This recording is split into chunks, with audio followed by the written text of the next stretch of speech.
السلام علیکم ورحمۃ اللہ وبرکاتہ۔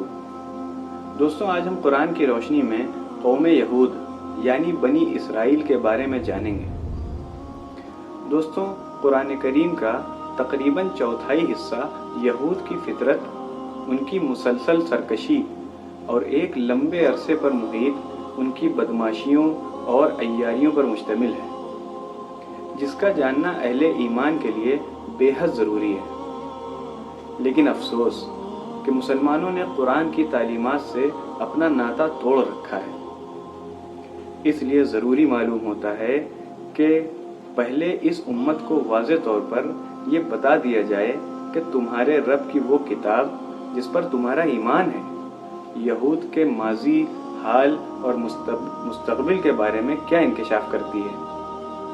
دوستوں، یہ بنی اسرائیل کون تھے؟ اسرائیل کے معنی ہے اللہ کا بندہ۔ یہ حضرت یعقوب علیہ السلام کا لقب تھا، جو حضرت اسحاق علیہ السلام کے بیٹے اور حضرت ابراہیم علیہ السلام کے پوتے تھے۔ انہی کی نسل کو بنی اسرائیل کہا جاتا ہے۔ انہی میں حضرت موسیٰ علیہ السلام پیدا ہوئے، جن پر تورات اتری۔ حضرت موسیٰ علیہ السلام نے انہیں فرعون کے ظلم و ستم سے نکال کر ملک شام میں لا بسایا۔ بنی اسرائیل کا عروج صدیوں رہا۔ توحید کی علمبردار دنیا میں یہی قوم رہی۔ انبیاء کے ایک طویل ترین سلسلہ ان میں آتا رہا۔ بڑے بڑے عابد و زاہد ان میں پیدا ہوتے رہے۔ حکمران، سلاطین اور جنرل ان میں آتے رہے۔ اسی طرح بنی اسرائیل آگے چل کر ایک قومی اور نسلی اصطلاح بن کر رہ گئی، اور مذہبی حیثیت سے بگڑتے بگڑتے یہ نسل یہودی مشہور ہوئی۔ دوستوں، یہود سے جب خوف خدا، آخرت کا یقین، یہ تمام چیزیں رخصت ہوئیں تو چند افراد کو چھوڑ کر پوری قوم ترک نماز کی مجرم ہوئی۔ آج یہی حال ہم مسلمانوں کا ہے۔ ہم بڑی آسانی سے نماز چھوڑ دیتے ہیں، اور انتہا تو یہ ہے کہ اسے گناہ بھی نہیں سمجھتے۔ یہاں پر رک کر ذرا سوچئے کہ اگر ہمارے گھر میں کوئی خادم ہو یا ہمارے آفس میں کوئی پیون ہو جسے ہم معمولی تنخواہ پر رکھتے ہیں، اسے ہم پکاریں، ایک مرتبہ پکارنے پر وہ نہ سنے، دوسری مرتبہ پکارنے پر بھی نہ سنے، تیسری مرتبہ پکاریں پھر بھی وہ نہ سنے، تو ہمیں کس قدر غصہ آ جاتا ہے۔ یہاں تک کہ غصہ اگر بڑھ جائے تو ہم اسے نوکری تک سے نکال دیتے ہیں کہ ہم نے تمہیں تنخواہ پہ رکھا اور تم ہمارے بلانے پر سماعت نہیں کرتے۔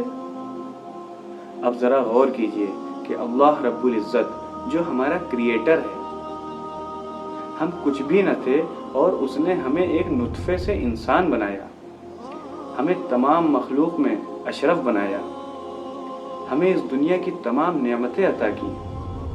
وہ جب ہمیں نماز کے لیے دن میں 5 مرتبہ بلاتا ہے اور ہمارے کانوں پر جوں تک نہیں رینگتی، تو ذرا سوچئے وہ پروردگار ہم سے کس قدر ناراض ہوتا ہوگا۔ اصل میں ہمارے دلوں سے آخرت کا خوف جاتا رہا تو نماز باقی بھی رہ پاتی تو کب تک؟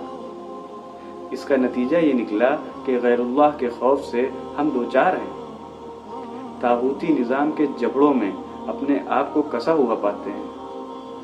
جو کچھ کسر اس سلسلے میں رہ گئی تھی، وہ عالم اسلام پر یہودیوں کے یلغار نے پوری کر دی۔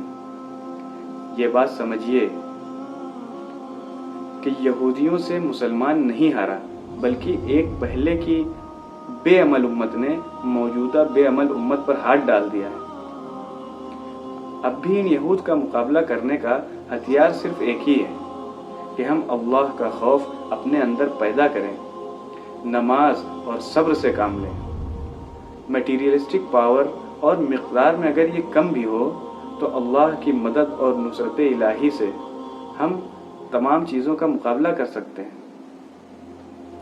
تاریخ کا مطالعہ ہمیں بتاتا ہے کہ ایمان کی سچی طاقت نے مادیت کو ہر زمانے میں زیر کیا ہے، اور کوئی زمانہ ایمان و مادیت کے مارکے سے خالی نہیں رہا ہے۔ حالیہ دنوں میں اس کو سمجھنے کے لیے غزہ کے لوگوں کی مومنانہ شان کو بطور آئینہ دیکھا جا سکتا ہے، جس نے گویا پورے اسلام کو، پورے عالم کو، پورے دنیا کو محو حیرت میں ڈال رکھا ہے۔ دوستوں، اپنی اگلی ویڈیو میں انشاءاللہ العزیز یہودیوں سے متعلق ان کے دیگر پہلوؤں پر گفتگو کریں گے، جیسے انہوں نے کس قدر اللہ کی نافرمانی کی اور بڑے بڑے گناہوں کا ارتکاب کیا، یہاں تک کہ اپنے ہی قبیلے میں آنے والے پیغمبروں کا قتل کر دیا، وغیرہ وغیرہ۔ تب تک کے لیے اپنا خیال رکھیں اور نماز ہر حال میں قائم فرمائیں۔ السلام علیکم ورحمۃ اللہ وبرکاتہ۔